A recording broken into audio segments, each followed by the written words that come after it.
The numbers are staggering, yet they become background noise. We hear them every day on the news, flickering across the bottom of the screen in a constant crawl of existential dread. The United States is hurtling toward $40 trillion in debt. Japan's obligations are so massive they represent more than 250% of its entire economic output. Even the powerhouses, Germany, China, the oil kingdoms of the Middle East, are tethered to balance sheets that bleed red ink. It feels like a global bankruptcy waiting to happen, a house of cards held together by nothing but habit. But if every nation on earth is a debtor, we have to ask the one question that the financial system is not designed to answer. Who is the landlord? If everyone is borrowing, who is doing the lending? Welcome to Wealth Records, where we pull back the curtain on the machinery of money, power, and the hidden forces that shape our lives. Today, we aren't just looking at numbers, we are looking at the architecture of a planet owned by its own future. To understand the modern world, you have to realize that debt is not a bug in the system. It is the system. It is the invisible scaffolding upon which every skyscraper is built, every war is fought, and every social program is funded. If you were to wave a magic wand and erase all debt tomorrow, the global economy wouldn't just slow down, it would cease to exist. There would be no currency, no credit, no commerce. We have reached a point where the world owes over $315 trillion, nearly 3 times the value of all the goods and services produced by every human being on the planet in a single year. We are living on a borrowed planet, and to see how we got here, we have to travel back to a time when debt was a matter of life and death. In the late 17th century, the concept of a nation was changing. In 1694, England was locked in a grueling war with France. King William III needed ships, gunpowder, and men, but the royal coffers were empty. In the old world, a king would simply seize property or raise taxes until the peasants revolted. But William tried something different. He turned to a group of wealthy merchants and offered them a deal: lend the crown £1.2 million. And in return, the government would pay them a permanent stream of interest backed by the future tax revenues of the kingdom. To manage this loan, the Bank of England was born. This was the Big Bang of modern finance. It transformed debt from a shameful burden into a powerful tool of statecraft. For the first time, a country could spend money it hadn't yet earned. Lenders didn't just get their money back. They received a bond, a piece of paper representing the government's promise to pay. These bonds could be traded, sold, and used as collateral. They became a form of private wealth built on public obligation. The ability to borrow became the ability to rule. If you could convince people your debt was safe, you could outspend your enemies and conquer the world. The British Empire wasn't built just on naval power. It was built on the credibility of its debt. As the centuries passed, every major power adopted this model. The United States used it to fund the Revolution. Alexander Hamilton famously called a national debt a national blessing, if it wasn't excessive, because it tied the interests of the wealthy to the survival of the government. By the 20th century, the gold standard, the idea that money had to be backed by something physical, was discarded. In its place, we installed the debt standard. Today, money is no longer a claim on gold, it is a claim on a promise. Every dollar in your pocket, every digit in your bank account, is essentially a receipt for debt held somewhere else. This brings us to the great paradox of the 21st century. We are told the U.S. owes $38 trillion, but who holds the other end of that rope? The common myth is that a foreign power, usually China, owns the United States. But when you look at the ledger, the reality is far more surreal. Out of the trillions owed by America, the vast majority is owed to Americans. It's held by your pension fund, your 401k, your local bank, and the Federal Reserve itself. Think about the circularity of that for a moment. The government issues a bond to raise money. Your pension fund buys that bond because it's considered the safest investment on earth. The government uses that money to build a road or fund a military. To pay the interest on that bond, the government collects taxes from you. The tax money then travels through the Treasury and back into your pension fund as an interest payment. It is a giant planetary mirror. We are the creditors and the debtors simultaneously. We are paying ourselves interest with our own tax money, minus the massive fees taken by the institutions in the middle.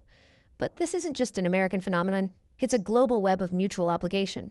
Japan lends to the U.S. by buying treasuries. The U.S. provides the capital for the IMF. The IMF lends to emerging markets in Africa or South America. Those nations, in turn, take their earnings and park them back in Western banks or European bonds for safety. It is a game of financial musical chairs where the music never stops because everyone is holding someone else's chair. However, just because the debt is circular doesn't mean it's harmless. While the world might owe the money to itself, the people who own the assets and the people who owe the labor are not the same. This is the hidden engine of inequality. In this system, debt acts as a massive vacuum, sucking wealth upward. When a government takes on debt, the interest is paid by the taxpayer, the working and middle classes.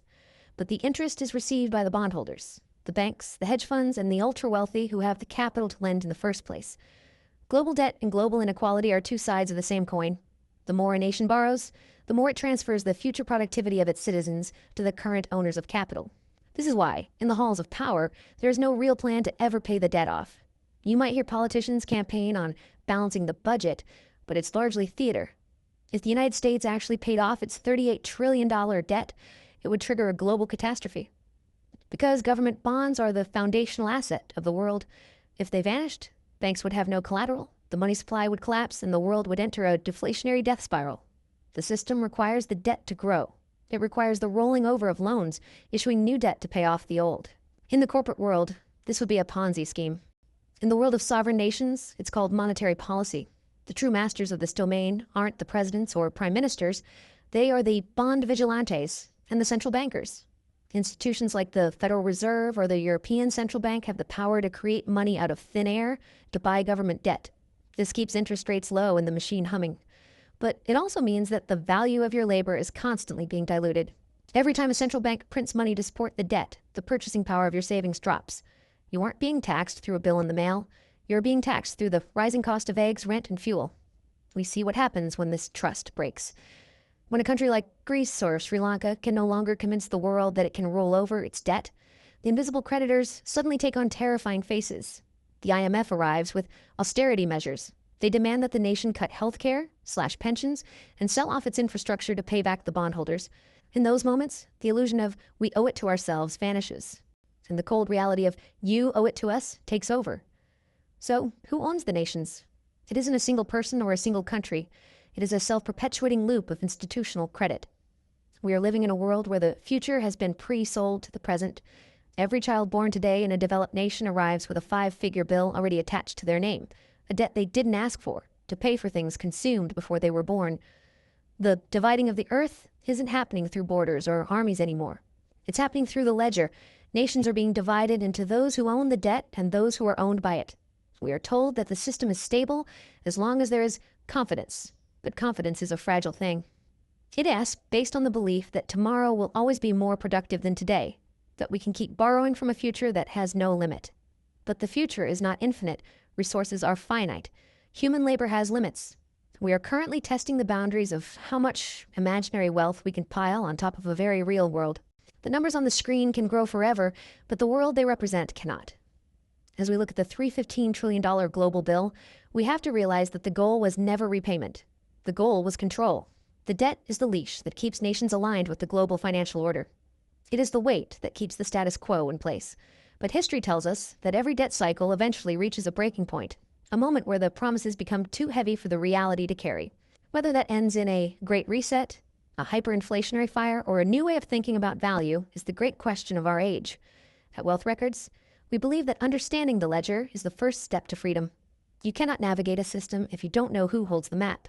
The global creditors may own the nations, but they only own the future, as long as we continue to believe in the ink they've printed. If this deep dive into the architecture of our world opened your eyes, make sure to subscribe and join our community. We are dissecting the past to protect your future.